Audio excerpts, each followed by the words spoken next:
What would you do if your husband of 12 years broke up with you via text while you were helping a customer? It was a Thursday afternoon, warm and ordinary, the kind where nothing major is supposed to happen. I was standing behind the counter at my boutique in Austin helping Mrs. Peterson pick out a silk scarf for her niece. She smiled warmly as I wrapped it in our signature silver tissue, chatting about weekend plans. Then my phone buzzed. Between helping customers at your little shop, I'm leaving you and moving to Miami with my 20-year-old girlfriend. I've already emptied our joint account. Ha ha ha ha ha ha. My hands didn't shake. My voice didn't tremble. The only visible crack in my mask was a faint tightening at the corners of my eyes. I smiled at Mrs. Peterson as I handed her the wrapped package. "Let me know how she likes it," I said. She waved goodbye. The bell above the door chimed as it closed behind her. Then I picked up my phone and typed back 2 words, "Good luck." That was it. No drama, no breakdown, just clarity. Cold, sharp, and controlled. My name is Claire Harrison. I'm 38, the owner of a boutique I built from the ground up. And that text message, that was the day Mark thought he ended our marriage. But really, it was the day I began writing my own story. See, Mark assumed I'd crumble, that I'd sob in a corner and beg him to come back. But what he didn't know is that I'd been preparing for this for months. The signs had been impossible to ignore. The mysterious late nights that didn't match up with his pay stubs, the new gym membership, the sudden obsession with designer sneakers and slim-fit shirts on a man who'd mocked youth culture just last year. The clincher came 3 months ago. I found a receipt from an upscale steakhouse in downtown Austin, 2 entrees, 2 drinks. That same night, he'd told me he was working late, so I opened a separate account under my name at a different bank. Quietly, deliberately. 1 week later, he suggested we combine all our finances to make things simpler. I smiled sweetly and said, "Of course." Then I moved every penny of my personal savings out of our shared account. The joint account, I left just enough in it to keep things looking normal, 2 months of deposits and predictable expenses. Mark thought he drained our safety net, but really he'd just stolen his own illusion. Then my phone buzzed again. "Don't bother begging. Melissa and I leave tomorrow. I'll send for my things later." Melissa, 20 years old, the new receptionist at his office. I remembered her from the Christmas party, fake lashes, too loud laugh, a little too familiar with Mark when she thought no one was watching. She was young enough to be his daughter and naive enough to think she was special. I didn't respond to that message either. Instead, I called my lawyer. Not a new lawyer, my lawyer. The one I'd met with 2 months ago when I found that hotel charge on our credit card statement. "It's time I said." "She finally made his move," my lawyer asked calmly. "He did." "I'll file the papers first thing tomorrow," she said. "Do you want him served in Miami?" I smiled. "No rush. Let him think he's won first."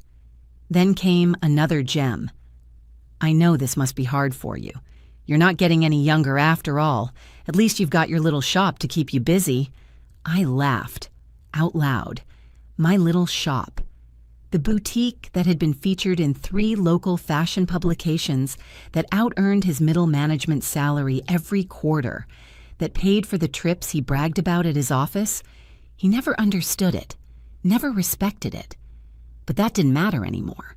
Because while Mark packed for his fantasy life, I was gathering my evidence folder, the one with screenshots of suspicious credit card charges, late-night texts, and now this beautiful message where he practically confessed to theft and premeditated abandonment. My phone buzzed once more. "BTW, I used the joint card to book our flights and hotel. Consider it my parting gift. LOL. Perfect." I poured myself a glass of the wine I'd been saving for a special occasion. This qualified. Then I picked up the phone again. "Mrs. Harrison speaking," I told the credit card rep. "I need to report fraudulent charges." And just like that, the first-class flights and beachfront suite Mark had booked for his big romantic getaway canceled. His fantasy life detoured. The best part, he had no idea what was waiting for him when he landed. But the real shock was still to come. The night before their flight, Mark must have been riding high. probably strutting around Melissa's apartment like some victorious alpha thinking he'd pulled off the perfect exit. In his head, he'd delivered a clean break text, sent money taken girlfriend, secured life upgraded. But in reality, he'd just declared financial war, and I was already 10 steps ahead.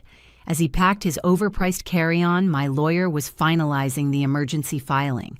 By the time he reached Miami, the court would already be reviewing his text messages, the ones where he openly admitted to draining our joint account and using shared credit cards to bankroll his romantic escape. My phone buzzed again. "Don't worry about the house. I'll let you stay there until you find something smaller." I actually laughed. Our house, my house, had been in my name long before Mark entered the picture. I'd inherited it from my grandmother, and despite Mark's years of subtle pressure to add his name to the deed, I never caved. Something always told me to hold firm. Another buzz. And the boutique. "We can work out a fair payment for your half." My half. The boutique I built from scratch, while Mark belittled it as a hobby. The one I'd funded myself, managed myself, grown from a tiny Etsy page into a respected storefront in Central Austin, let him dream.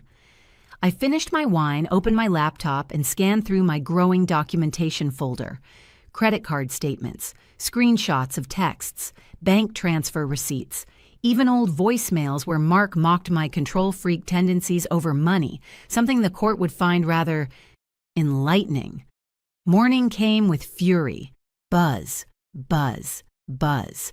"What the hell did you do to the credit card? The airline won't honor our tickets. Hotel says our reservation was canceled. Answer me, Claire." I didn't. Instead, I opened the boutique at 9 a.m. sharp, just like every Friday. A new shipment of designer handbags had arrived, luxury Italian leather limited edition. My assistant helped unpack them while I restocked the displays. Life doesn't stop just because someone throws a tantrum. Especially not when that someone is halfway across the country discovering that actions have consequences.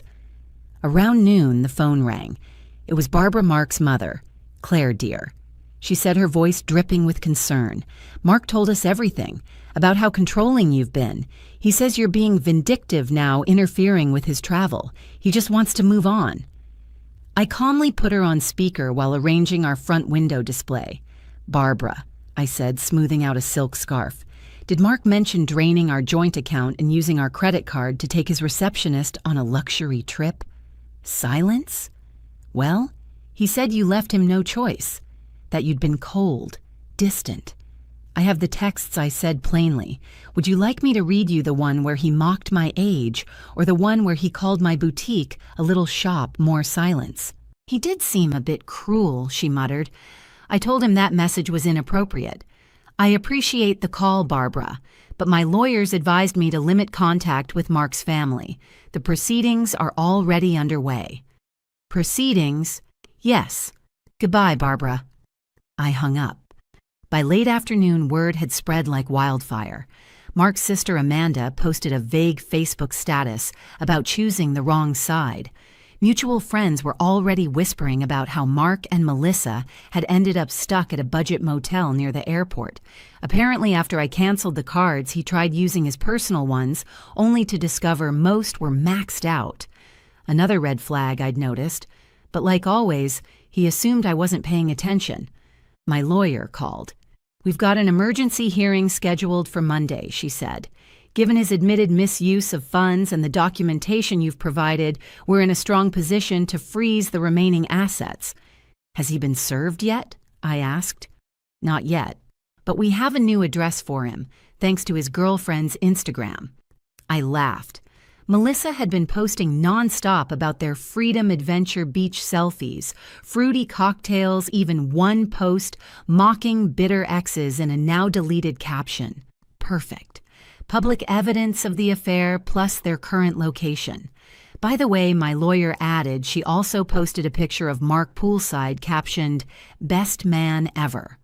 That should play nicely when we argue premeditation. My phone buzzed again. "You think you're smart, but I made copies of all your boutique's financial records. Half of it is mine." I forwarded the message to my lawyer. Let him believe that she said, He clearly doesn't understand how business incorporation works, especially when it's sole proprietorship with full documentation from before the marriage. I nodded.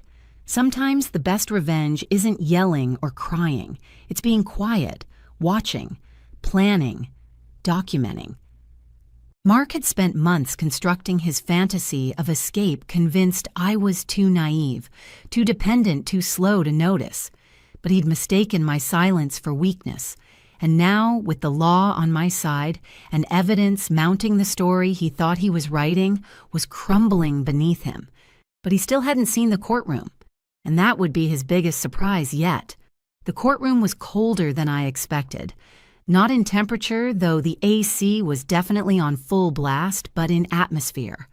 Clinical, sterile. A place where drama becomes documentation and betrayal becomes evidence. Mark arrived 10 minutes late, of course, wearing a pair of designer jeans that clung too tightly to his midsection, a blazer 2 shades too bright, and the smug grin of a man who still thought he could charm his way out of accountability. Melissa wasn't by his side. She lingered in the hallway, flipping through her phone, visibly uncomfortable under the fluorescent lights. Her confidence from Instagram didn't seem to survive in person. Mark sauntered to his seat like it was a job interview, not a legal reckoning. My lawyer, impeccable as always, stood and began, with quiet confidence.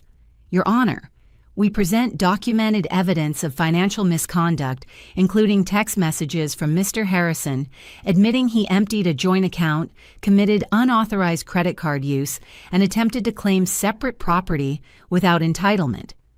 She slid the first exhibit across the table, the text where Mark gleefully announced his departure, the drained account, and his parting gift, booking the trip with Melissa. Mark's lawyer, clearly assembled last minute, tried to respond. My client admits to some impulsive behavior, he began, but Mrs. Harrison's response has been unnecessarily vindictive, and calculating, my lawyer interrupted, is not the same as vindictive. My client protected her assets, maintained meticulous financial records, and refrained from emotional retaliation. That's not vindictiveness. That's intelligence. The judge, an older woman with tired eyes and no patience for theatrics, raised a hand to stop them.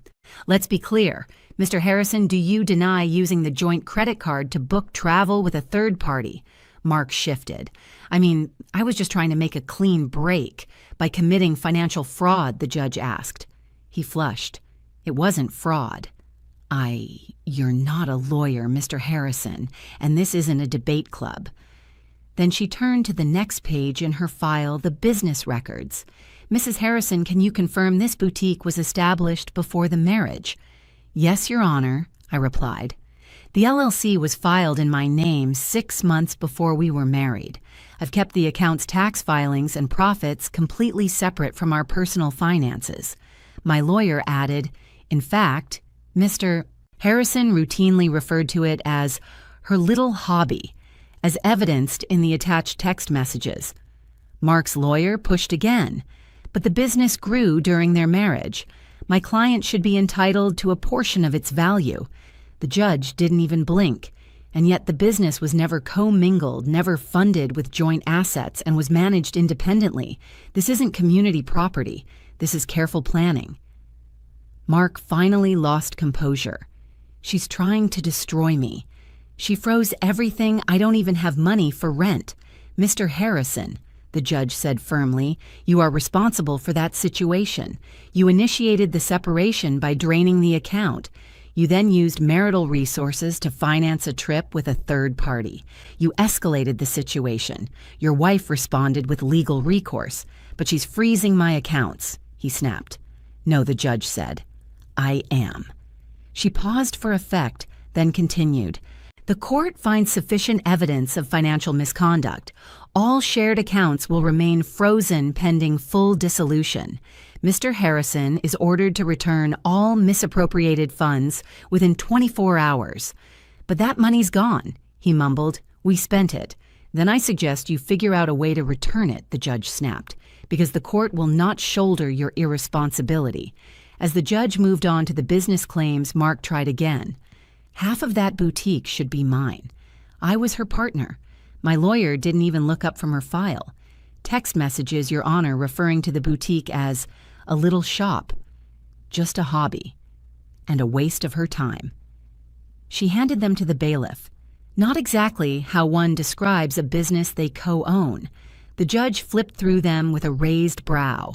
This court sees no evidence of shared ownership or contribution from Mr. Harrison. The boutique remains sole property of Mrs. Harrison. The house deed shows sole ownership pre-marriage. As such, it too remains hers. Mark deflated. It was like watching a balloon lose air in slow motion. The man who'd swaggered in now slouched in his chair, his fantasy of a clean, victorious break fading into cold legal reality. Outside the courthouse, I passed Melissa in the hallway. She glanced up, then quickly looked away. Mark followed a few minutes later, storming out behind me. "You've ruined me," he hissed. "I'll have to move back in with my parents." I turned, met his eyes without flinching. "No, Mark, you ruined yourself. I just made sure you couldn't ruin me too." His mother was waiting by the curb, arms crossed, expression tight. She opened the passenger door wordlessly. As he climbed in, I heard her voice rise. "Honestly, what were you thinking? A 20-year-old stealing from your own wife? Those texts, do you know how humiliating this is?" I didn't stick around for the rest. My heels echoed confidently across the courthouse steps as I walked back to my car. Not as a woman abandoned, not as a woman destroyed, but as a woman who had prepared, endured, and quietly won. And while Mark retreated to his childhood bedroom, I returned to the business he never believed in, the one that would soon define the rest of my life. It didn't take long for the fallout to spread. 3 days after the hearing, Amanda Mark's sister walked into my boutique. I almost didn't recognize her at first. She looked uneasy, like someone preparing to confess. "I know we didn't believe you at first," she said gently, fingering a silk scarf from the new spring collection. "But after the hearing, after seeing what he said, what he wrote, I'm ashamed we took his side. I didn't say anything. I didn't need to. He told us you were controlling," she continued, voice lowering, "that you sabotaged him. But then I saw the texts. Saw how he gloated about stealing your money. That wasn't the brother I grew up with." I gave her a small smile. "He didn't become someone else, Amanda. He just stopped hiding it." As Amanda left with the scarf she hadn't planned to buy, I glanced at the front window. The boutique was buzzing. More customers than usual. Some came for the clothes, but others came for the story. Rumors had spread. A woman in town had flipped the script, outmaneuvered a cheating husband, protected her assets, and came out on top. I never confirmed anything, never spoke about the divorce, but that silence only added fuel to the fire. "You're an inspiration," one woman whispered while trying on a statement coat. "My ex tried to take everything in our divorce. Men like that never expect us to be smarter than them." She left with the coat and a matching handbag. Even the local business journal reached out wanting to do a feature not about the divorce, but about the strategy, the growth, the way I'd scaled a boutique into a growing brand while navigating personal chaos. Meanwhile, Mark was floundering. The promotion he'd been banking on gone. HR had launched an investigation into his relationship with Melissa, the subordinate. Turns out the company wasn't thrilled about the optics of their office romance, especially after his ex-wife filed court documents detailing the affair. He tried to claim age discrimination when the role went to someone else. Amanda told me, smirking. He said they punished him for dating someone younger. HR apparently just added that complaint to his file. Melissa, on the other hand, had gone quiet. Her social media posts dried up. No more cocktails. No more beach selfies. The grand escape had turned into a Motel 6 detour and awkward silences. Through mutual friends, I heard they were fighting. Mark had assumed her small studio apartment was temporary, that she'd eventually move with him into a luxury place. She assumed he had money, stability, a plan. Instead, she got a grown man pacing her living room, muttering about court documents and how everyone was out to get him. It didn't last long. She left. Moved back in with a roommate, started posting about toxic relationships and being careful who you trust. One post simply read, "Not all midlife crises come with a warning label." I almost felt sorry for her. Almost. But then I remembered the smirk she gave me at that Christmas party, the one where she draped herself over Mark's arm and laughed just a little too loudly. Maybe she didn't deserve everything that followed, but she'd played her part in the performance. Mark's desperation only deepened. He filed a petition to challenge the divorce settlement again, claimed it was unfair, that he'd been misled, that I'd hidden money. My lawyer called laughing. The judge dismissed it in under 5 minutes, she said. He actually tried to argue that the ha-ha in his text proved it was a joke, not theft. She paused. Also, he's been gambling online. His mother called me. I raised an eyebrow. Called you. She wanted to know if you'd consider waiving some of the financial penalties. Said he's under stress. I leaned back in my office chair and looked across the boutique floor. The display windows sparkled with curated elegance. My staff helped customers with ease and warmth. No, I said, absolutely not. Mark had already taken too much. Instead of repairing his life, he was chasing shortcuts, a pyramid scheme 1 month, crypto the next. He'd become the kind of man who believed luck owed him a comeback. But life doesn't reward entitlement. It rewards preparation. I'd moved on. The boutique had expanded. I'd opened a second location in Houston, and plans for a third in Dallas were underway. My staff had grown from 2 to 10. And for the first time, I felt what Mark had always feared: independence, not survival, thriving. His mother called again. This time she didn't ask for favors. "I just wanted to say thank you," she said softly. "You taught us something. About enabling, about ignoring red flags. We kept making excuses for him, but we're done now. We're not bailing him out again." I didn't know what to say, so I said the only honest thing I could. "I hope he learns something from all this." "So do I," she whispered, "but I'm not holding my breath." That night I opened a bottle of wine, not to numb anything, just to celebrate, quietly, alone, with dignity. I poured a glass and glanced up at the framed text on my wall, the message that started it all. "Have fun with your little shop. At least it'll keep you busy in your old age." Beneath it hung my latest business award, Best Small Business Growth Central Texas Region.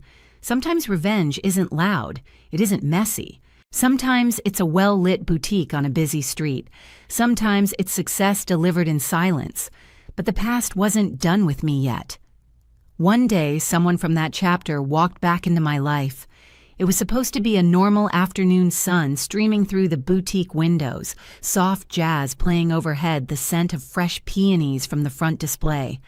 I was restocking a shelf of limited edition sunglasses when the doorbell chimed. I turned expecting a regular. Instead, I saw her, Melissa. She looked different. Still young, yes, but not the radiant, smug girl from Mark's social media posts. She was thinner, paler. Her hair, once curled to perfection, hung limp against her shoulders. She clutched her purse tightly in front of her like a shield. "Hi," she said softly, almost like she wasn't sure she belonged there. "Hi," I replied just as softly. She hesitated at the doorway, then took a few tentative steps inside. Her heels clicked softly against the polished floor. She glanced at the shelves, the displays, the quiet elegance of the boutique she once dismissed with a smirk. "I owe you an apology," she said finally. I didn't respond.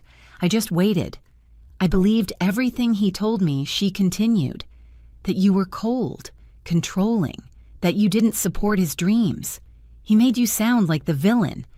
And then I asked. She looked down. Then I watched him try the same tactics on me, the manipulation, the guilt trips, the blame. When things didn't go perfectly, he started calling me controlling, said I didn't understand him, that I was stifling his potential. I nodded slowly. "Those weren't dreams, Melissa. They were escapes. There's a difference." She gave a hollow laugh. "I learned that fast.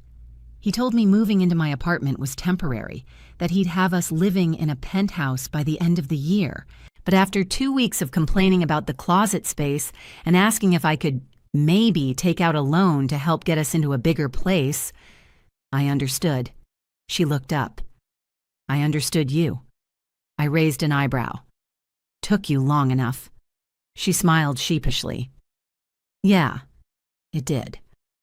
We stood there for a moment, surrounded by silence and the soft hum of the store's ambiance. It wasn't awkward. It was resolved. I'm dating someone my own age now, she said. We live in a tiny apartment. We've got student loans, mismatched plates, and a leaky faucet. But it's real. No delusions, no grand escapes. Just real. I gave her a small nod. That's worth more than any penthouse built on lies. Melissa wandered toward a display of handbags.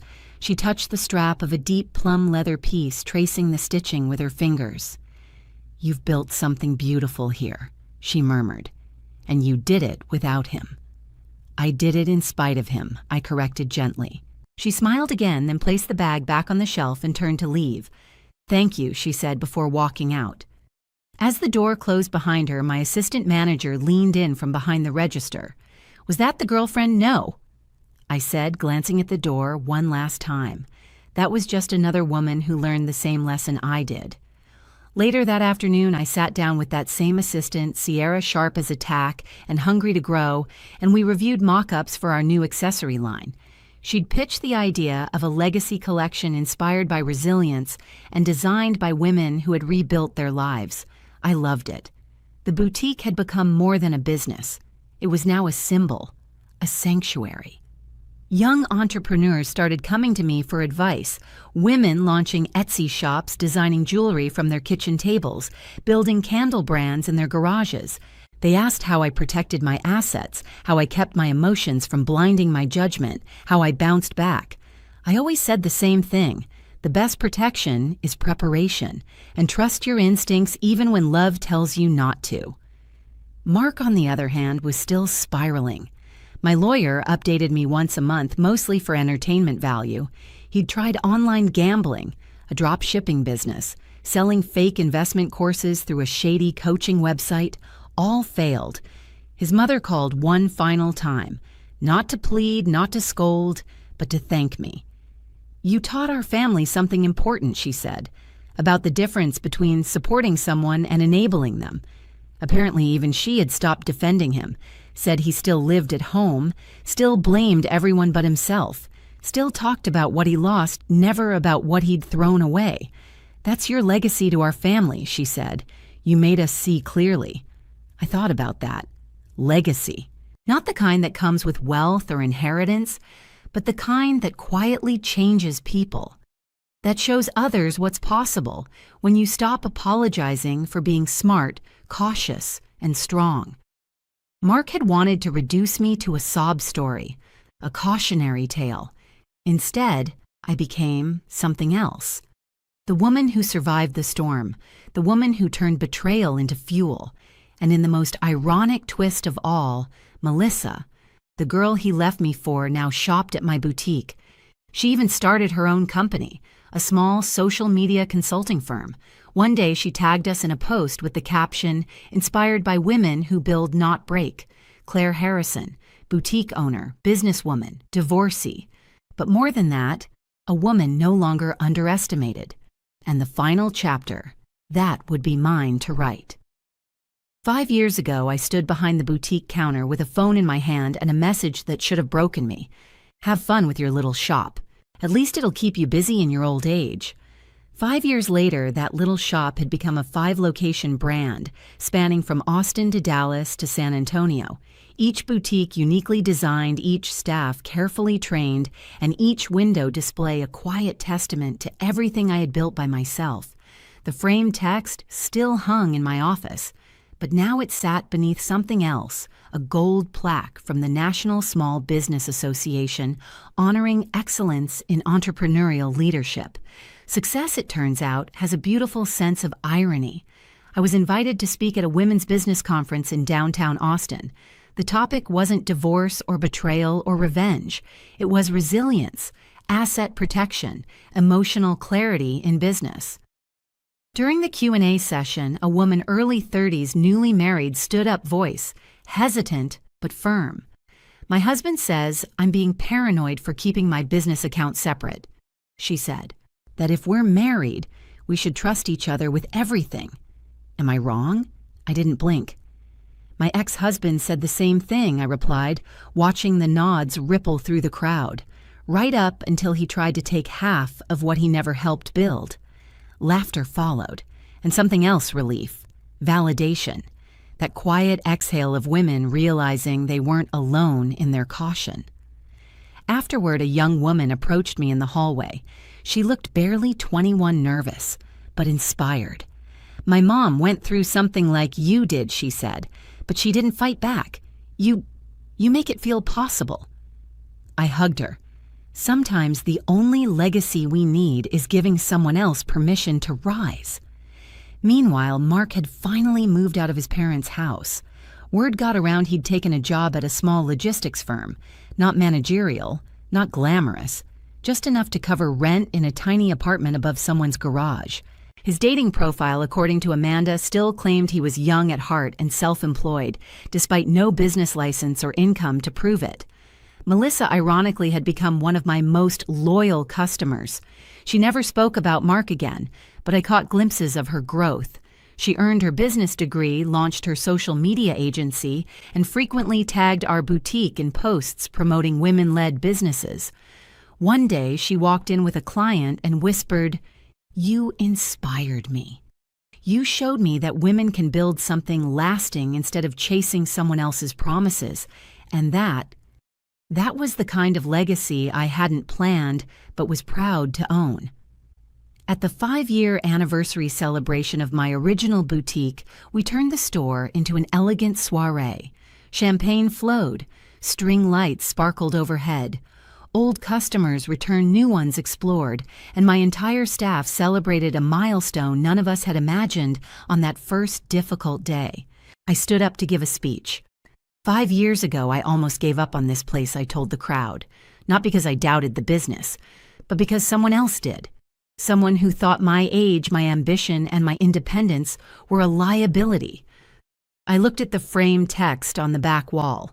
A few people gasped when they realized what it said. "Have fun with your little shop." I smiled. That little shop now employs 30 people, serves thousands of customers, and inspired hundreds more to start their own. The applause was thunderous. After the event, I noticed an uninvited guest standing quietly in the back: Barbara, Mark's mother. She was dressed in one of our boutique's signature navy wrap dresses, her hair elegantly pinned. "I saw Mark yesterday," she said quietly, joining me near the refreshment table. I said nothing, just waited. "He was talking about his glory days," she continued. "Said you stole everything from him. Still doesn't understand that he didn't lose it all. He threw it away." She smoothed her dress. "I just wanted to tell you, I'm proud of you for everything. For how you handled it, for how you grew through it." I nodded. "Thank you. That means more than you know." She hesitated. "He still talks about the boutique, about how it was his idea, how he helped inspire it." I gave a small, exhausted laugh. "He still wants to rewrite the story." "He can't," she said firmly. "You already published the truth. We parted ways after that. Her with her quiet regrets, me with my growing legacy." Later that evening, my assistant, yes, another Melissa coincidence of the century, approached with a question about our new inventory system. As we reviewed it, I caught a glimpse of my reflection in the store window. A woman in her 40s, confident, grounded, smiling. Not a victim, not a scorned ex-wife, not a cautionary tale, but someone who had taken a knife meant to wound and carved a new life with it. I thought about all the women who'd walked through my doors, hurting, healing, rebuilding. I thought about the younger me who once feared everything would crumble if love disappeared. She had no idea that losing him would be the best thing that ever happened. And I thought about Mark, still chasing shortcuts, still rewriting history, still bitter that I turned his betrayal into my beginning. He wanted to destroy me. All he did was set me free. So if you're listening, if you've ever been underestimated, betrayed, replaced, just remember, you don't have to get even. You just have to get better. And believe me, success, it's the best revenge.